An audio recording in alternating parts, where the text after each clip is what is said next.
Muy bien, estamos de nuevo y estamos con el doctor Miño Gonzalo, abogado penalista y es abogado de muchos miembros de la Fuerza de Seguridad que hoy están detenidos. Por eso dije al principio del programa del tema de la memoria, justicia y verdad, justicia, memoria, qué sé yo, como carajo esto, que si vamos a pedir justicia, vamos a pedirlo por todos. Si vamos a pedir memoria, pidamos memoria por todos los casos que hay. Y vamos a decirle la verdad a nuestros hijos y nietos, como es la historia de la República Argentina. Doctor, muy buenas tardes, ¿cómo está usted? ¿Qué tal? Muy buenas tardes para usted y muy buenas tardes para todos. Bueno, doctor, en la República Argentina hay innumerables cantidades de miembros de distintas fuerzas de seguridad detenidos por distintos hechos. Usted obviamente no está por los hechos, digamos, de que se robaron una cosa o esto o el otro, sino por los famosos temas de desaparición forzada de personas, de delitos de lesa humanidad. Los mal llamados delitos de lesa humanidad, los mal llamados. Exactamente. ¿Se respetan los derechos de esos detenidos? Absolutamente no. ¿Por qué no? De ninguna manera. A ver, para que la gente nos entienda y para que no entiendan todo, imaginemos una pelea de box, ¿sí? Imaginemos una pelea de box, dos personas frente a frente, un boxeador, el otro boxeador, el referee dice, arranque la pelea. Un boxeador saca un arma, le pega un tiro y dice, muy bien, ganó la pelea. Esos son los juicios que hoy se llevan adelante en las causas denominadas o mal llamadas delitos de lesa humanidad. Se violan absolutamente todos los derechos y garantías procesales. Yo, que tengo más o menos, llevo casi 20 años en estos juicios, 20 años llevo en estos juicios, casi 20 años llevo en estos juicios, una eternidad. Nunca he visto las violaciones a las garantías constitucionales y procesales cómo se han llevado adelante en estos juicios. Es realmente asqueante lo que sucede en estos juicios. Se aplica retroactivamente leyes que no se pueden. El concepto de lesa humanidad, el famoso concepto de lesa humanidad, que significa que los delitos afectan a toda la humanidad, fue un concepto que se creó en los años 90, cuando fue el conflicto de la ex Yugoslavia. Ahí se creó el concepto de lesa humanidad. Bueno, ese concepto en los años 90 se aplica, de hecho ocurrió en los años 70. Y cuando es sabido, en la Argentina no se puede aplicar retroactivamente una ley. Es imposible aplicar retroactivamente una ley. Para que la gente me entienda, supongamos que a partir de mañana sale una ley que dice se libera el consumo de droga en el país. Muy bien, a partir de mañana cualquiera puede consumir libremente droga en el país. Ahora, eso no se aplica para atrás. Todos los hechos ocurridos de la sanción de la ley para atrás siguen siendo penados. Eso corre de ahí para adelante. Bueno, en los delitos de lesa no ocurre. Vamos al tema de, por ejemplo, a ver, libertades, que está tan de moda ahora, que ahora la gente del gobierno, los grupos K, kirchneristas, han descubierto, gracias a Dios, han descubierto que la prisión preventiva tiene una duración de 3 años. La ley dice, la prisión preventiva, siempre que no haya peligro de fuga o peligro de entorpecimiento en las investigaciones, dura 2 años, prorrogable excepcionalmente por 1 año más. Ese argumento, insisto, que ahora descubrieron los grupos de los derechos humanos, descubrieron los grupos K y que aplican para Milagro Salas, para Vudú, para Debido, para toda esa manga de delincuentes que deberían estar presos, a los de lesa humanidad no se le aplica. Yo tengo gente detenida hace 11 años con prisión preventiva. 11 años sin juicio previo. 11 años en prisión preventiva. Es violatorio de cualquier sistema legal en el mundo. De eso, estimado, le puedo contar, podemos estar hasta las 3 de la mañana. Otra cosa más. No va a salir caro el espacio, pero no importa. No, por favor. Todos sabemos que en la Argentina, como en cualquier parte del mundo, rige el principio de inocencia. Es decir, toda persona es inocente hasta que el Estado demuestre lo contrario. Es decir, el Estado en que tiene la carga procesal de destruir el principio de inocencia y demostrar que una persona cometió un hecho ilícito. Pues bien, ¿qué pasa en los delitos de lesa? O los mal llamados delitos de lesa. Se invierte la carga de la prueba. Se invierte porque dicen que como son delitos de lesa humanidad, cede el principio de inocencia y hay que partir del principio de culpabilidad. Es decir, yo tengo que probar que el hecho que me imputan es falso. Se invierte la carga de la prueba. Y a su vez, se puso de moda ahora que los testigos no mienten. Los testigos no mienten. ¿Por qué va a mentir el testigo? Entonces, ¿cómo puedo yo defenderme cuando un juez me dice el testigo no miente. Y yo no sé si el testigo me está mintiendo o no. Porque otros elementos probatorios me indican que ese testigo está faltando a la verdad. Yo me he cansado de pedir falsos testimonios en estos juicios, nunca me dieron uno. Nunca me dieron uno, me he cansado corroborado. Por ejemplo, caso de un policía que ingresó al servicio de informaciones, causa FECED, en octubre del año 76, un testigo dice y afirma seguro que lo vio en agosto. En agosto del 76 dice haberlo visto. Y esta persona ingresa y está probado, acreditado que ingresó en octubre. Le pido el falso testimonio, no al lugar. El testigo seguramente se confundió. Ahora, hay que tener buena memoria, ¿no? Porque yo no me acuerdo ni lo que hice ayer. Y esta gente se acuerda de lo que pasó en el 76. Es impresionante. Mire, llegaron a llevar a una psicóloga, esto es mundial, llegaron a llevar un día a una psicóloga, porque resulta que en los juicios se producen dos fenómenos. Está la persona que recuerda absolutamente todo, como si se hubiese ocurrido en el día de ayer. Insisto, coincido con usted, yo ni siquiera me acuerdo qué comí anoche. Sí, es verdad, a veces uno no se acuerda. Si alguien me apura, le digo, asado, creo que comí asado, pero bueno, ¿y cómo estaba vestido? Y no sé, creo que tenía una remera, no sé, qué sé yo, no sé, bueno. Acá se da el fenómeno que ellos se acuerdan absolutamente de todo. De lo que pasó hace 40 años atrás con lujo, señas y pelo. Se acuerdan de todo. Y está el que realmente no se acuerda, el que es sincero y dice, no, mire, no me acuerdo. Pues bien, llevaron a una psicóloga que estuvo más de 4 horas explicándonos una teoría que creo que ni ella se la debe creer, donde dice que cuando suceden estos hechos tan traumáticos como haber sido pasado por un centro clandestino de detención y todas esas cosas que ellos relatan e inventan, y se sucede dos fenómenos. Que la persona haga un clic y se acuerda absolutamente de todo porque está reviviendo el hecho, o que la persona niegue el hecho. Entonces, como niega el hecho, no se acuerda. Entonces yo tengo el que se acuerda de todo con pelos y señas y tengo el que no se acuerda de nada. Los dos testimonios son válidos. Pero más aún, y ver mucho más lejos. Perdón que lo interrumpa. Sí. En esa teoría sería bueno usarla, por ejemplo, en el caso de esta joven de Buenos Aires que denunció a un párroco. Cuando ella era jovencita. Totalmente. Era jovencita, chiquita, ¿no? El párroco la violó, la manoseó y todo lo demás. Ella ahora lo denuncia porque hizo coraje. Y con todas las pruebas, al cura lo dejaron en libertad. ¿Por qué no usamos la misma teoría? Porque estas teorías solamente se utilizan en estos juicios. Yo he tenido jueces federales de la Nación,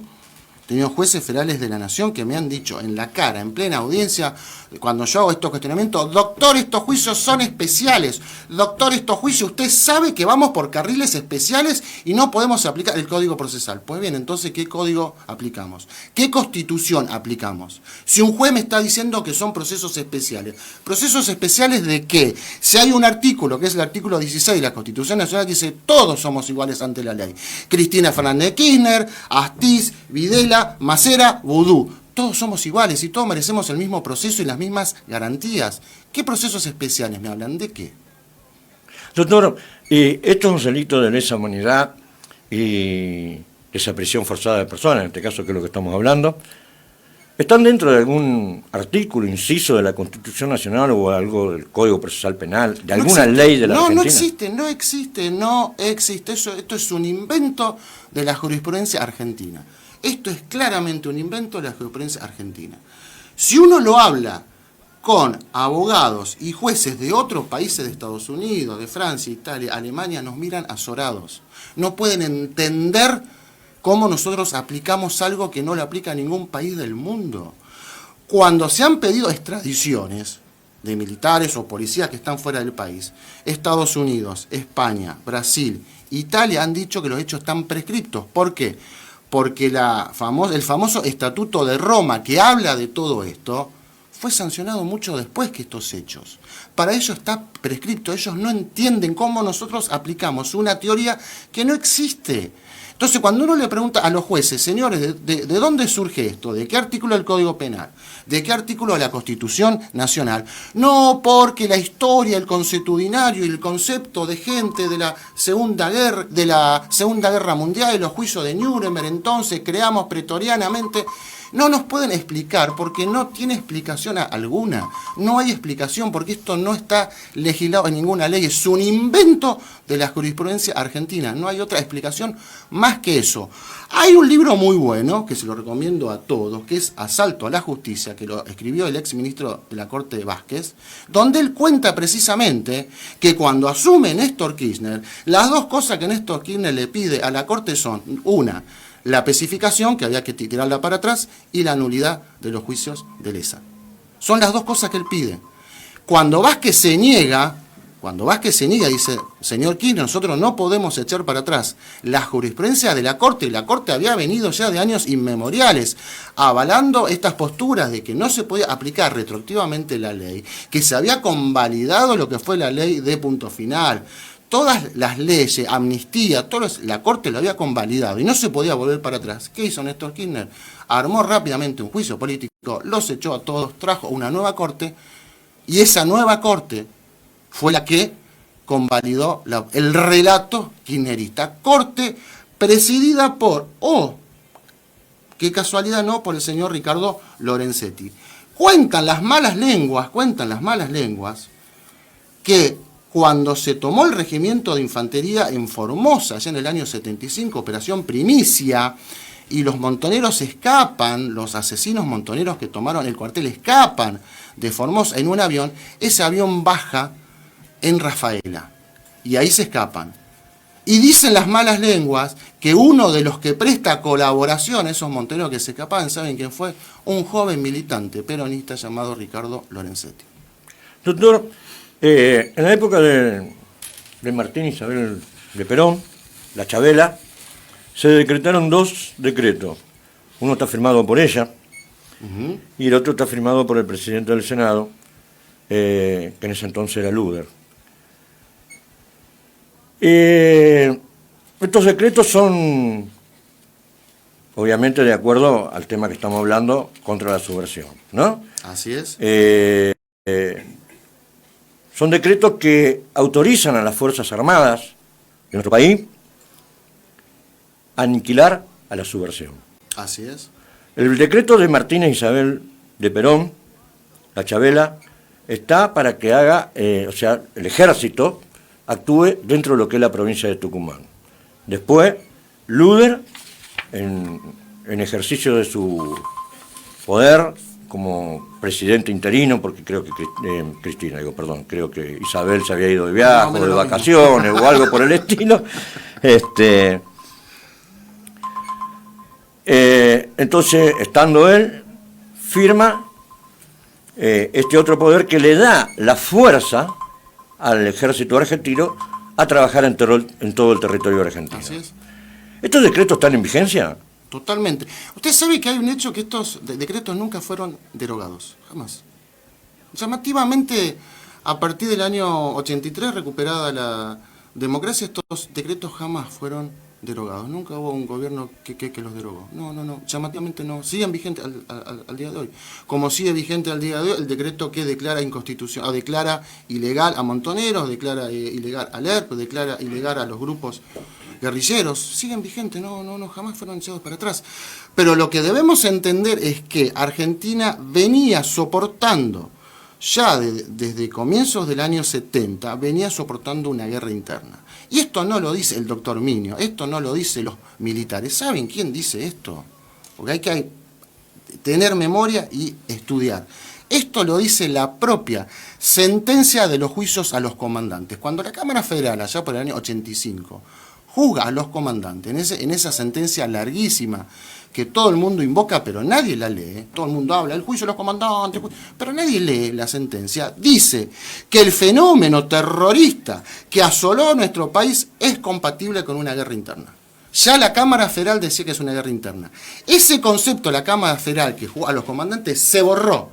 Hoy los jueces ni se acuerdan de eso. Se invocan el juicio a los comandantes, pero no se acuerdan de eso. Argentina vivía una situación bélica.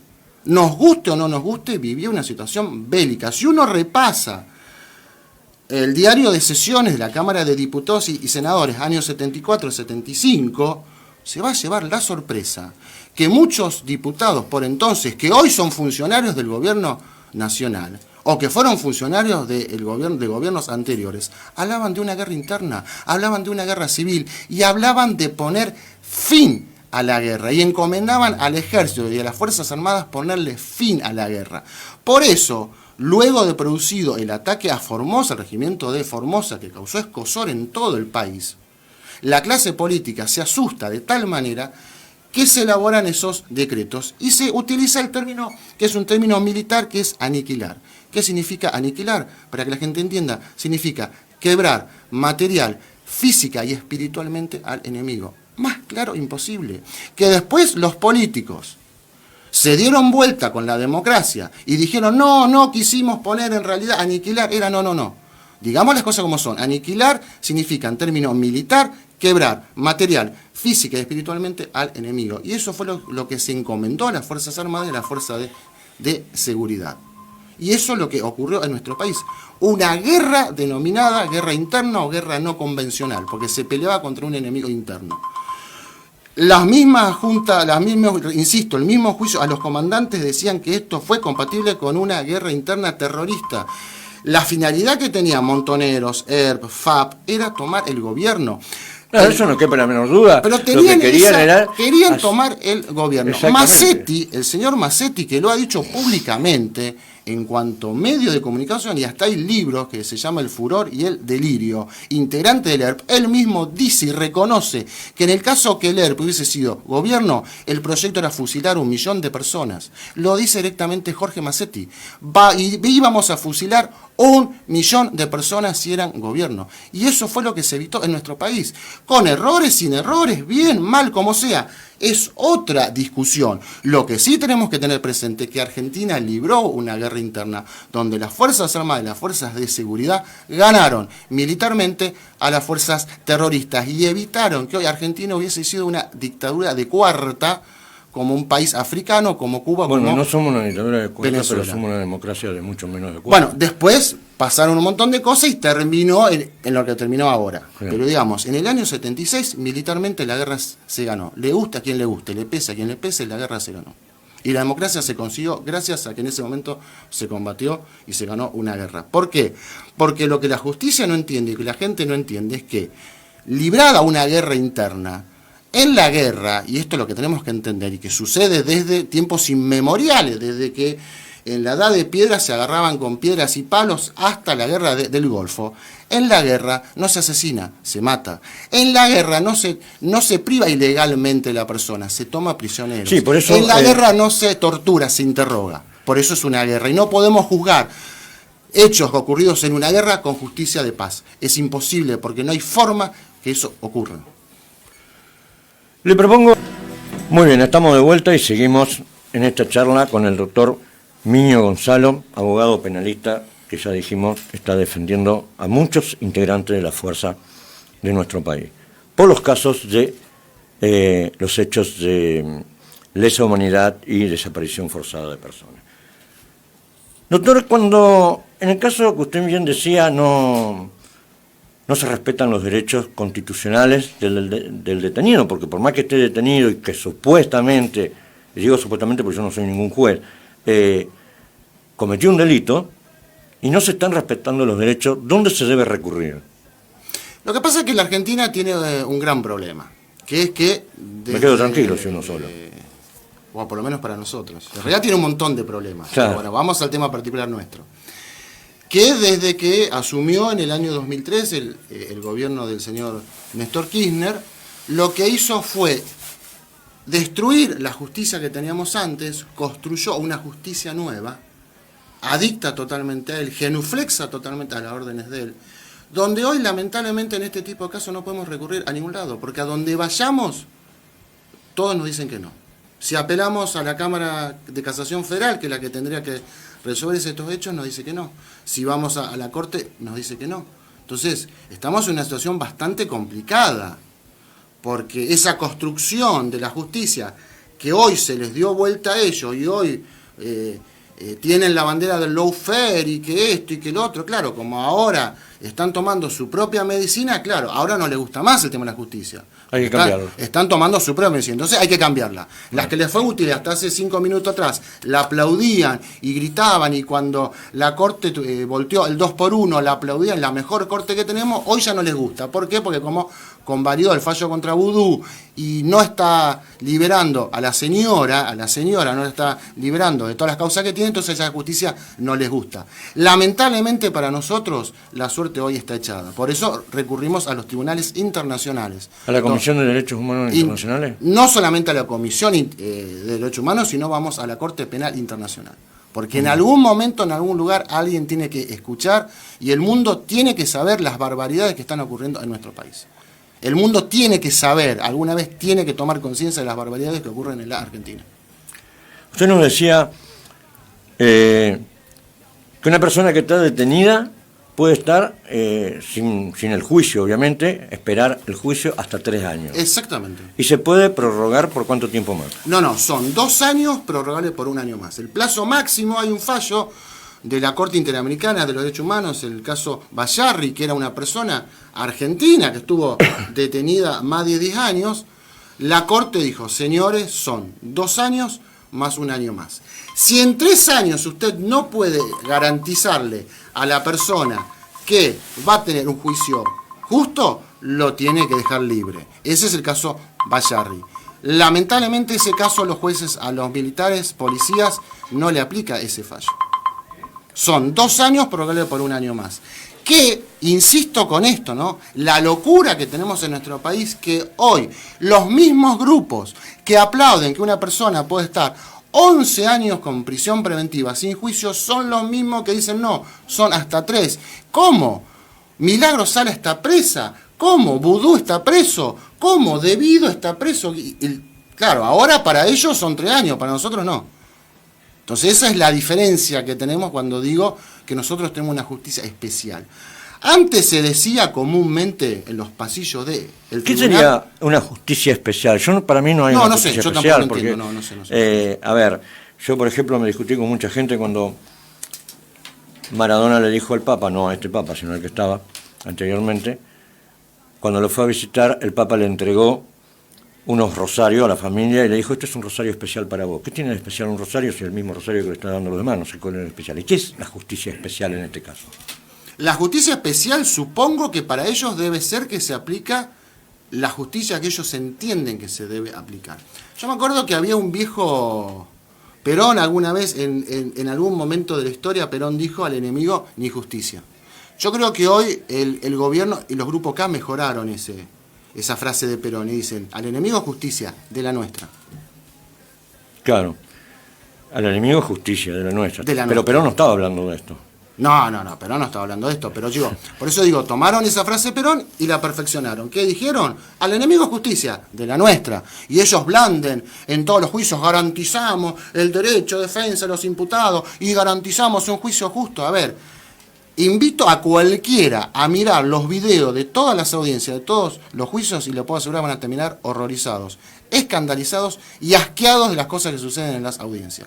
Por eso los juicios de lesa o mal llamados lesa se dejaron de pasar. Antes los juicios se transmitían por internet. Ahora casualmente ya no se transmiten más. ¿Por qué? Justamente porque la gente observaba las barbaridades que pasaban. ¿Quiere que le cuente una? Cuento Justo una. le iba a pedir qué tipo de barbaridades. ¿No? Juicio FECET 2. Juicio FECET 2. A la jueza Noemí Berros, jueza del Tribunal Oral de Paraná, que fue la que presidía el Tribunal Oral en Rosario, se le ocurrió hacer, como las películas norteamericanas, porque quedaba lindo y porque demostraba que ella era una gran jueza, los famosos reconocimientos en la sala. Entonces decía, a ver, el imputado que la torturó está en esta sala, a ver, señálelo. Él, muy bien, se le ocurrió hacer eso, una pantomima que no existe ese tipo de reconocimientos. En nuestra legislación argentina no existe. El reconocimiento de la legislación argentina, que tenemos otro sistema que el norteamericano, en nuestra justicia es colocar varias personas del mismo aspecto físico, de la misma edad, de la misma, digamos, el cutis medio parecido, el cabello, pelo, todo, para ver si lo reconoce o no. Eso es lo que es un reconocimiento en nuestra legislación. Bueno, a esta mujer se le ocurrió hacer eso. ¿Por qué? Porque quedaba bien con los organismos de derecho humano. ¿Qué pasó? Descubrimos, y a través de uno de los imputados que estaba siendo juzgado en el juicio, descubrimos que, y esto está filmado y denunciado, que cada vez que reconocían a alguien del público lo estaban señalando. Con un paraguas señalaban desde el público. Entonces usted reconoce a fulano de tal, tenía 8 personas enfrente. Desde atrás, con un paraguas, señalaban quién era ese fulano de tal. Esto está filmado. Está filmado, grabado y lo hemos denunciado. Una de las tantas barbaridades que se cometen en los juicios. Una de las tantas. Tremendo realmente, ¿no? Porque primero que eso no está dentro de la ley argentina, de hacer un juicio de esa manera, como dice usted, que en el propio juicio se señale, eso se hace en Estados Unidos, lo he visto en películas, no sé si se hace o no, pero... Es el sistema norteamericano, ellos tienen otro sistema y otra forma de pensar y otra jurisprudencia y otro código. Nosotros es totalmente... Nosotros tenemos otra posición, tenemos un código más rígido, no es Estados Unidos, un código más rígido. Pero a la jueza se le ocurrió que podía hacer eso. Pero eso les puedo contar, de esa les puedo contar, pero un montón. Como por ejemplo, en ese mismo juicio, yo interrogaba a una persona que se estaba contradiciendo con su hermano que había declarado hacía 10 minutos antes, se estaban contradiciendo y los dos habían sido detenidos el mismo día y se estaban contradiciendo abiertamente, cuando la jueza me para y me dice, doctor, bueno, a ver, vamos a terminar con esto. Ya sabemos que el testigo está diciendo otra cosa que a su hermano.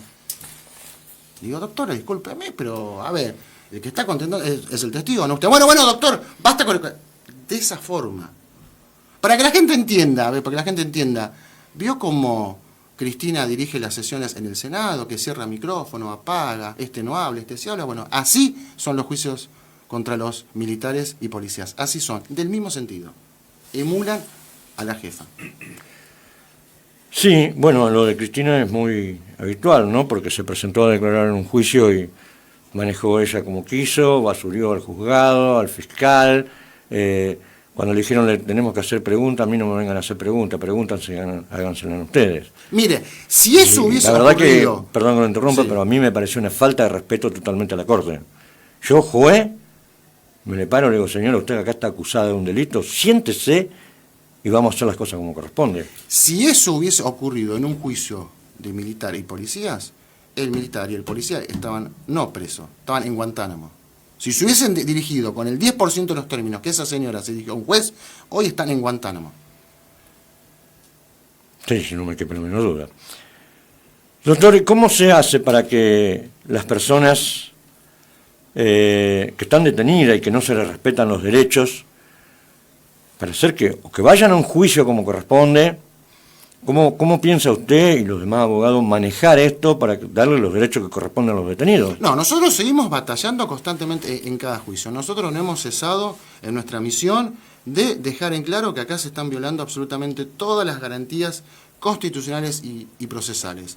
Lo hacemos dejar constancia en las actas, lo decimos en nuestros discursos, lo decimos en los alegatos, se lo marcamos a los jueces, los ponemos en nuestros escritos, porque nosotros estamos convencidos que en algún momento esto va a cambiar, digamos, la justicia va a tomar conciencia y en algún momento se van a rever estos juicios. Yo estoy convencido de eso. Esto va a pasar, todo pasa en nuestro país. Esta tendencia, este relato impuesto por un gobierno que lo único que hizo fue imponernos un relato maravilloso de una juventud maravillosa que en realidad eran asesinos terroristas con la exclusiva finalidad de poder robar tranquilo. Lo hemos dicho y esto creo que la gente ya lo sabe. La excusa de los derechos humanos es nada más para que un gobierno robe. Y ha robado a 4 manos. Lo utilizan como excusa. Como dijo Néstor alguna vez, la izquierda da fueros. Y lo cumplió, porque la izquierda le dio fueros, porque la izquierda no dijo nada cuando él se robó todo el país junto con su mujer. Digo, en algún momento la sociedad va a tomar conciencia, en algún momento la justicia va a cambiar. Y hoy la misión nuestra es dejar constancia en cada expediente, en cada juicio, en cada lugar que nos toque actuar jurídicamente, dejar constancia de todas las violaciones que se están haciendo, porque creemos y estamos convencidos que en algún momento de la historia la verdad va a triunfar sobre la infamia y la gente va a conocer la realidad de lo que pasó en todos estos juicios. Usted lo que dice es verdad, pero mientras tanto, los detenidos que saben que en su mayoría son inocentes,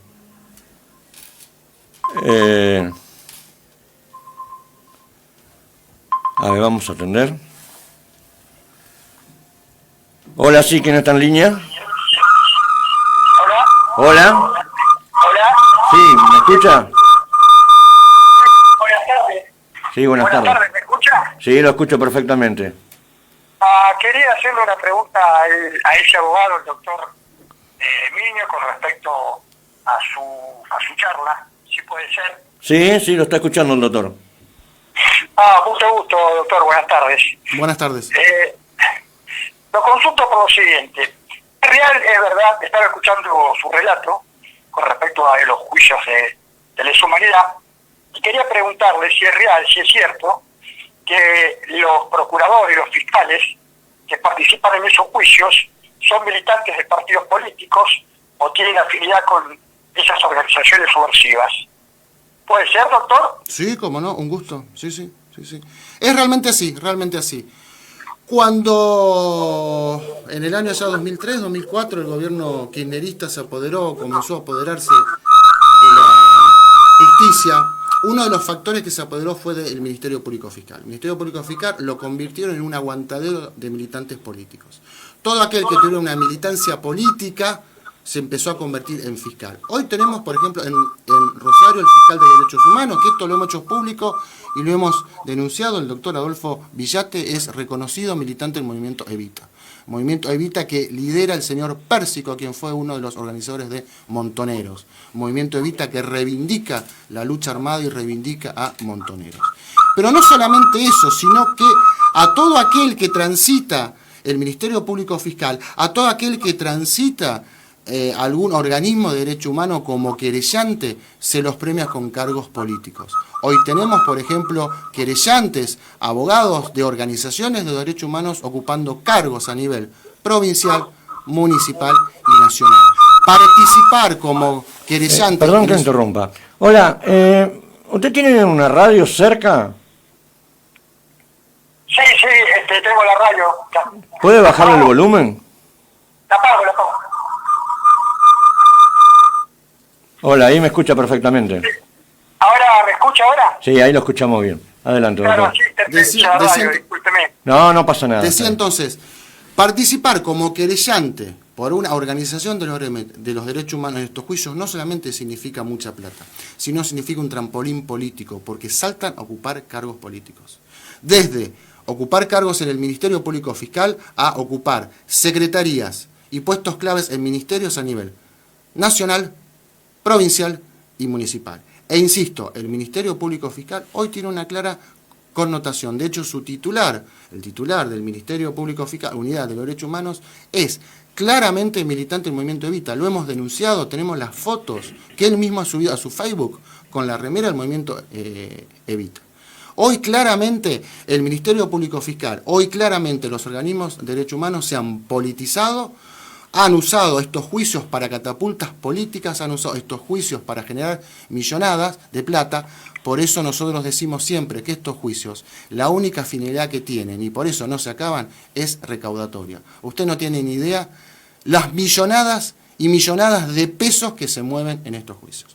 Para que usted tenga una idea entre indemnizaciones, pago a testigos, a supuestas víctimas, estamos hablando de más de 5.000 millones de dólares. Pago a testigos. Claro, porque toda aquella que dice ser víctima se convierte en testigo. Quien dice ser víctima declara también como testigo. Pues sí. Yo lo vi a fulano, lo vi a mengano, lo vi a este, lo vi al otro. Sí. ¿Sí?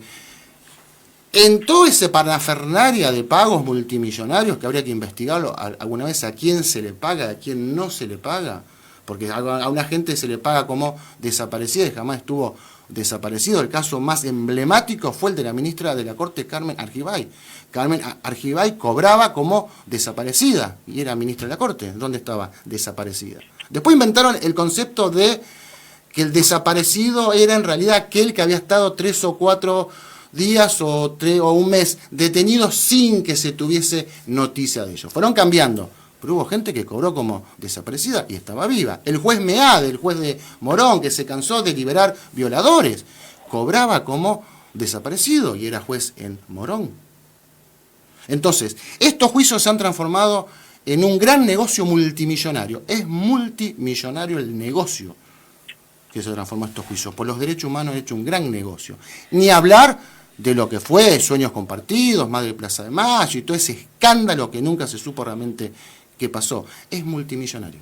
Realmente uno lo cuenta y parece que está contando una película de ciencia ficción, pero realmente cuando algún día se investigue esto vamos a terminar, insisto, una sociedad asqueada, donde nos suben la nafta, no tenemos para comer, atravesamos una crisis política, una crisis económica de la peor de los últimos 30, 40, 50 años y se está gastando multimillonadas en hechos que pasaron hace 40 años, juzgando viejos de 80, 90 años. Y mientras tanto tenemos al motochorro libre en la calle, a los violadores libres en la calle. ¿Cómo es este sistema?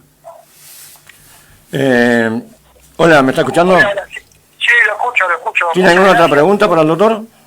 Sí, también quería preguntarle, que me han dicho que una fiscal de apellido Oberlin, que participa activamente en esos juicios, es hija de terroristas que participaron activamente en la década del 70. Oberlin, me parece, Ana Oberlin, ¿puede ser, doctor?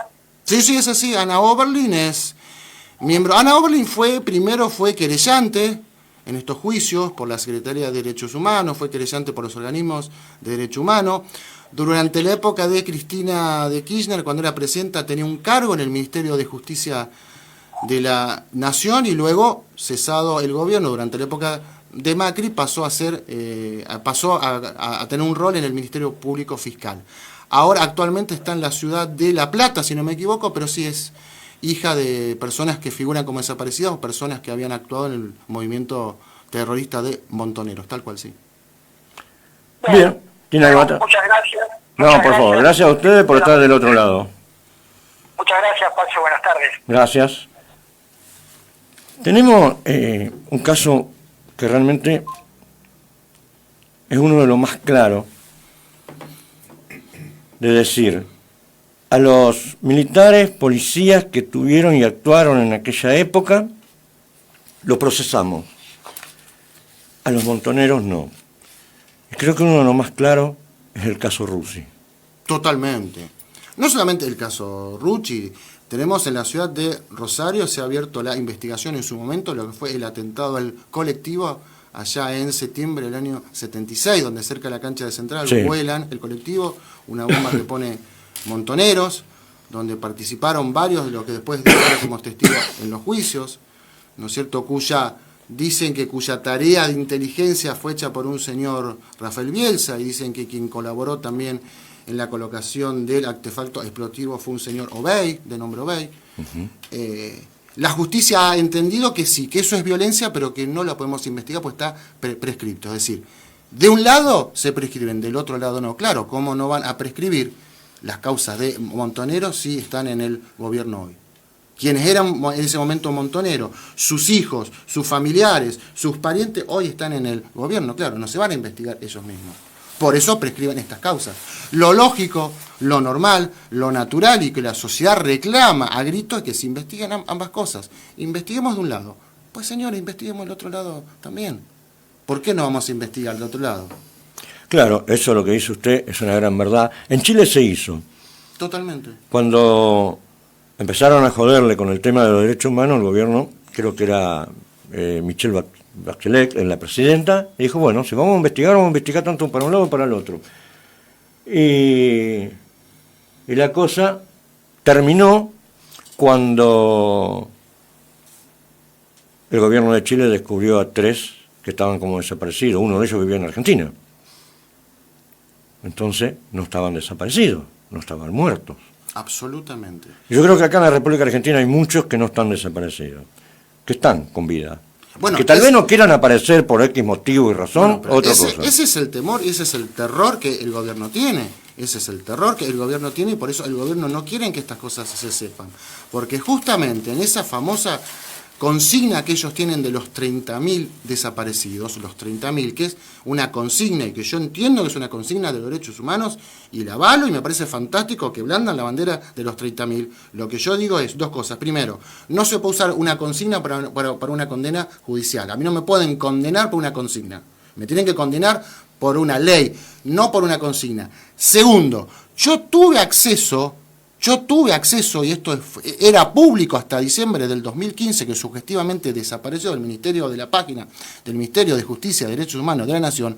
Yo tuve acceso a lo que era la lista de la RUPTE, que nadie sabe qué es. RUPTE significa Registro Unificado Víctimas Terrorismo de Estado, que significa quiénes eran los que figuraban oficialmente como desaparecidos.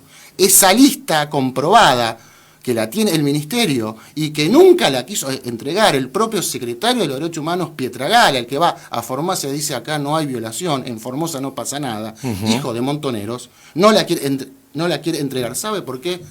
Porque en esa lista los que figuran como desaparecidos son 6.348. El mito de los 30.000 se cae. Insisto, que la tengan como consigna política, los aplaudo, me parece fantástico. Ahora, no me la impugnan como un relato y como parte de la historia, porque es mentira. Es mentira. Que digan, es una consigna, lo utilizamos como una consigna, está fantástico, los aplaudo. Pero no me lo impongan como una verdad histórica, porque no es verdad histórica.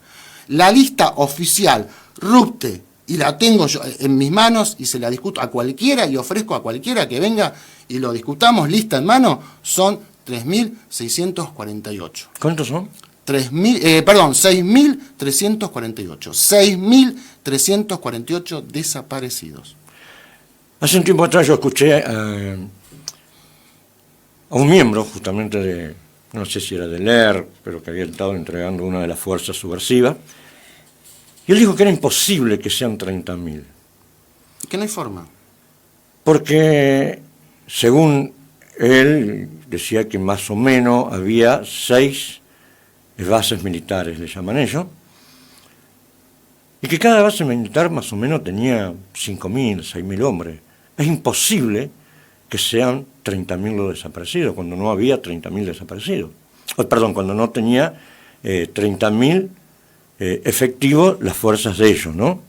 Entonces no, imposible. Pero aparte, esto lo reconoció la misma. Fernández Mejide lo reconoce en su libro Historia íntima de los derechos humanos, reconoce que la real lista de los desaparecidos no llega a 6.000, habla un poquito más de 6.000, y lo reconoce el señor Labraña, quien fue miembro de la organización Montoneros, que él dice que estando exiliado en España, lo van a ver desde la Argentina, y que le dijo, muchacho, con 3.000, 4.000 desaparecidos no hacemos nada. Ningún gobierno europeo se conmueve. Él cuenta su reunión con Eve de Bonafini, con las Madres de Plaza de Mayo, le dice, muchachos, con 3.000, 4.000 no hacemos nada.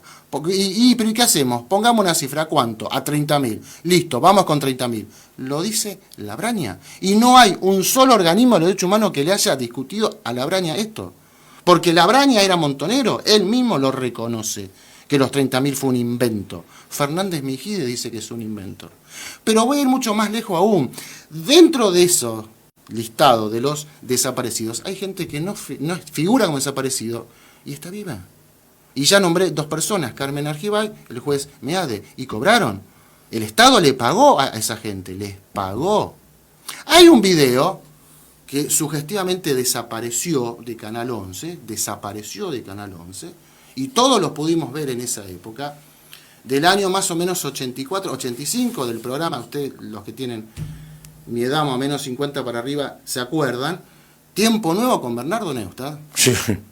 Los que tienen 50 para arriba, yo me incluyo, se ven acordar de eso. Lo más joven no, pero se los cuento. Había un programa que era Tiempo Nuevo, muy visto, uno de los programas periodísticos más vistos de esa época. Sí. Lo conducía un señor, Bernardo Neustadt. Sí. Donde entrevista, el señor Bernardo Neustadt, entrevista al esposo, al ex esposo de la señora Eve de Bonafini. Y en ese programa, que ese video nosotros lo hemos pedido y desapareció sugestivamente, el ex esposo de Eve de Bonafini dice, pero qué desaparecido si mis hijos estuvieron cenando conmigo en España hace un mes atrás. Y estamos hablando año 84, 85. Ese programa existió.